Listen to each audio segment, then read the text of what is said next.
وزیر اعظم عمران خان کا کہنا ہے کہ پاکستان میں ٹیکس دینے کی عادت نہیں ہے۔ پہلے سال میں جتنا ٹیکس اکٹھا کیا اس کا آدھا قرضوں کی سود میں چلا گیا۔ ملک کیسے چلا سکتے ہیں؟ وزیر اعظم عمران خان نے اسلام آباد میں تقریب سے خطاب کرتے ہوئے کہا، معاشی ٹیم اور تاجروں کے درمیان معاہدہ خوش آئین ہے۔ بزنس کمیونٹی کی مدد کے لیے پوری کوشش کر رہی ہے۔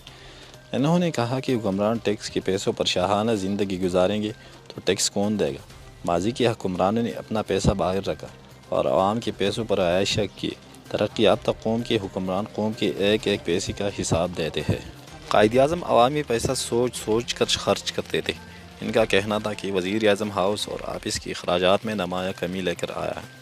وفاقی حکومت کے اخراجات میں 40 ارب روپے کمی کی ہے۔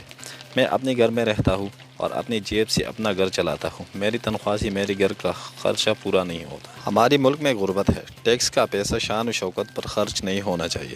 پاکستان میں ٹیکس دینے کی عادت نہیں ہے۔ پہلے سال میں جتنا ٹیکس اکٹھا کیا اس کا آدھا قرضوں کی سود میں چلا گیا۔ ملک کیسے چلا سکتے ہیں؟ 190 ارب روپے احساس پروگرام کو دیے۔ ٹیکس کے بغیر ملک آگے نہیں بڑھ سکتا۔